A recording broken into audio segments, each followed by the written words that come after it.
السلام عليكم ورحمة الله تعالى وبركاته. نتمنى تكونوا كلكم بخير وعلى خير وانتم كتشوفوا هذا فيديو جديد على القناة. ان شاء الله نتمنى ينال الاعجاب ديالكم.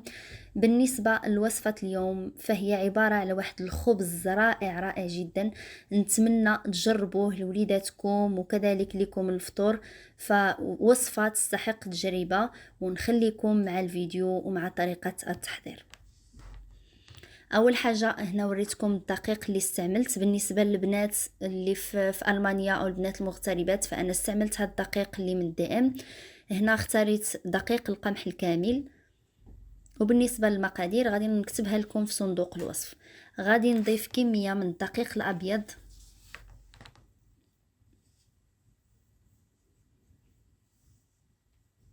وغادي نضيف الزرارع اللي هي هنايا زجلان، زريعه الكتان، الزريعه، وعندي ملعقه ونصف ديال الملح، ملعقه كبيره ديال العسل، ممكن اللي بغى يعوضها بملعقه صغيره ديال السكر، وعندي هنا ملعقه كبيره ديال خميره الخبز. غادي نخلطوا الخليط كامل بالماء الدافئ. بالنسبه للماء ما غاديش نقدر نقول لكم الكميه ديال الماء لان كل دقيق والكميه ديال الماء اللي كندخلوا ليه باش نحصلوا على واحد العجين رخو. بالنسبه لهذا العجين فما كيحتاجش الدلك بزاف، فقط يعني نجمعوا العجينه ونغطيوها بالبلاستيك الغذائي ونخليوها في مكان دافئ حتى تخمر.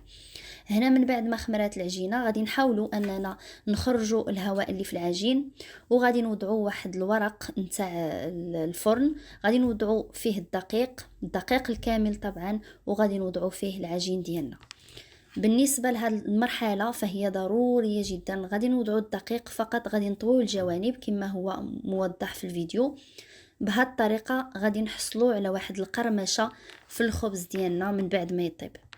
مباشرة من بعد ما جمعته غادي ناخذ واحد الاناء اللي غادي نطيب فيه الخبز ديالي، غادي ندهنه بالزيت النباتي وغادي نوضع فيه الدقيق باش ما يلصق لياش العجين من بعد ما يطيب، ونخرج الخبز بسهولة من الاناء. وهذا الخبز فقط يعني كيختمر مده واحده، يعني في المره الاولى فاش كيخمر. اما بالنسبه فاش كنحضروه بهذه الطريقه هذه فكندخلوه مباشره للفرن. هنايا من بعد ما وضعناه وفلحناه بواحد اما سكين يكون حاد ولا واحد زيزوار يكون عندكم ماضي، غادي ندهنوا الوجه ديالو بالماء. فالماء كيعطيه واحد القرمشه كذلك للخبز، وغادي نديروا الزرارع ديالنا من الوجه ديال الخبز. هنا ممكن تستعملوا اي زرارع نتوما متوفرين عندكم. وغادي نشعل الفرن على 200 درجه، كنأكد ان الفرن يكون بارد وندخلوه لمده ساعه. هنا غادي ندوز لتحضير النوع الثاني. هنايا عندي الدقيق الكامل وزدت عليه الشوفان، وعندي الدقيق الابيض. غادي نضيف الزريعه ديال القرعه، وغادي نضيف الزلجلان. عندي ملعقه ونصف ديال الملح، ملعقه كبيره من العسل، وعندي ملعقه كبيره من خميره الخبز. غادي نعجنوه كذلك بالماء الدافئ حتى نحصلوا على واحد العجين يعني يكون رخو، ما يكونش ثقيل بزاف، باش الخبز الخبز ديالنا يجي مفشفش ويجي رائع. من بعد غادي نغطيه ونخليه كذلك واحد الفتره حتى يختمر ويتضاعف الحجم ديالو.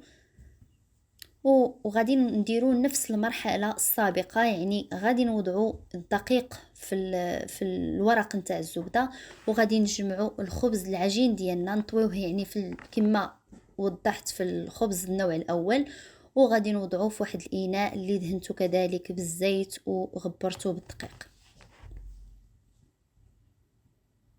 هنا من بعد غادي نوضعه في الاناء ونضغط عليه، وغادي ندهنه كذلك بالماء ونوضع عليه الزرارع.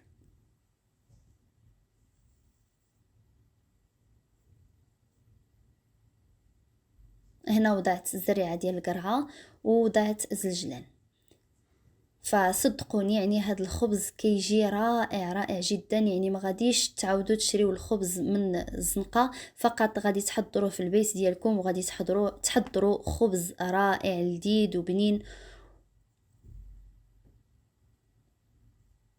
هنا غادي ندخلهم الفرن على 200 درجة لمدة ساعة. وهذا هو الشكل النهائي ديال الخبز ديالنا، خبز منزلي رائع كأنه يعني محضر في المخبزة، وما غاديش تستغناو عليه يعني من بعد ما تحضروه. وشكرا لكم على المشاهدة، وما تنساوش الدعم ديالنا باللايك والاعجاب، وشكرا لكم، والى فيديو مقبل ان شاء الله، وبالصحة والراحة.